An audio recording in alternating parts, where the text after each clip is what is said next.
Good afternoon, Belize. I'm Isana Cayetano, and it's time for your midday check-in with News 5.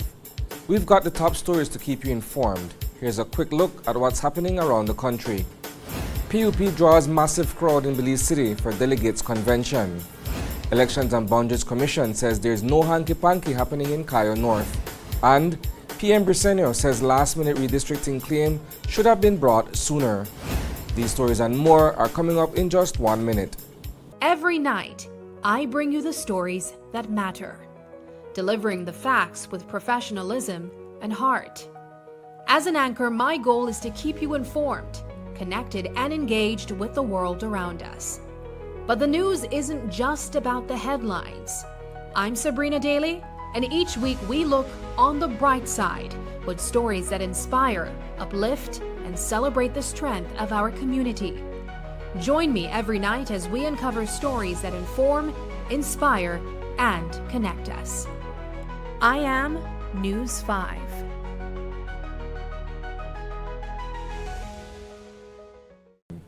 Welcome back. On Sunday, the Belize Civic Center was buzzing with energy as legions of People's United Party supporters gathered for a delegates convention. Thousands of Belizeans from all over the country came together for the event. Prime Minister John Briceño, leading the ruling party, addressed the crowd, speaking confidently about the party's readiness for the upcoming March 12th general election.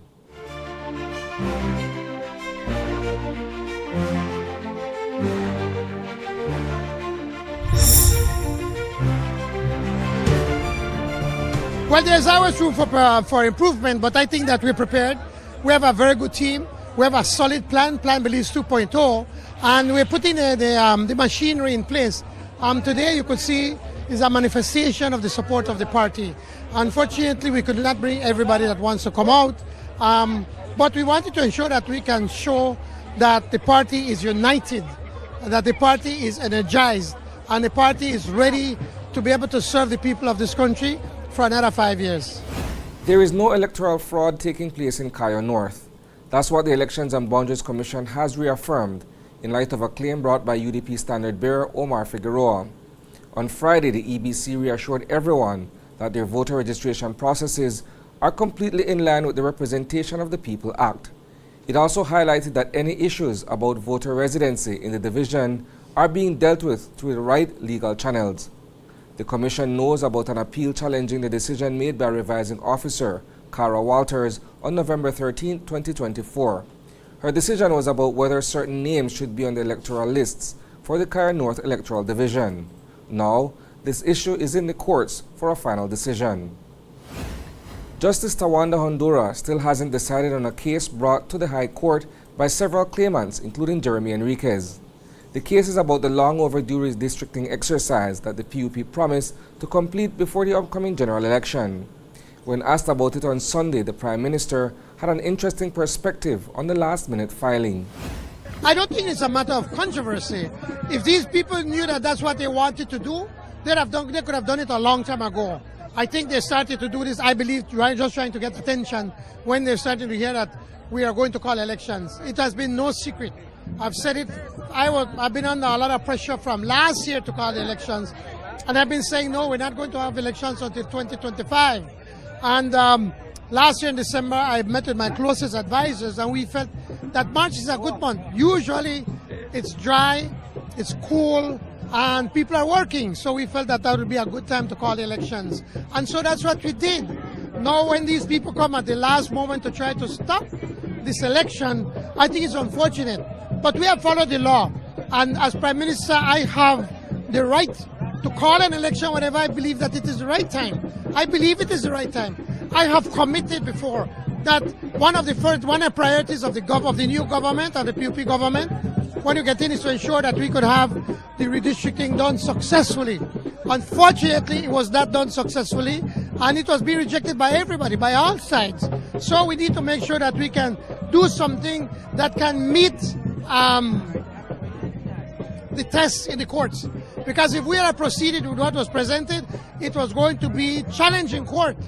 And then I believe that the courts would have overturned that. So we want to make sure we do it right. 32-year-old Akeem Smith had a close call on Saturday evening when he was shot. The incident happened around 6 p.m. in downtown Belize City on the north side of the swing bridge. Smith, a fisherman, was one of 4 men returning from a sea trip when 2 attackers ambushed them from the riverside ledge. As Smith jumped into the river to escape, a bullet grazed his head. 17-year-old Nyasha Harris is making waves in track and field on the regional stage. Her best events are the 100 and 200-meter races. In the past 5 months, Harris won an impressive 10 gold medals in various tournaments.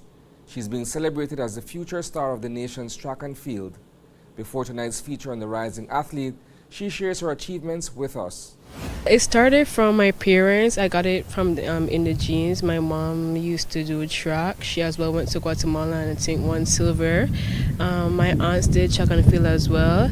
And then I was born. I went to preschool where I started running for sports days. Then we moved on to primary school where I was actually running for sports day as well, and I actually got into the track meet for the CCCA.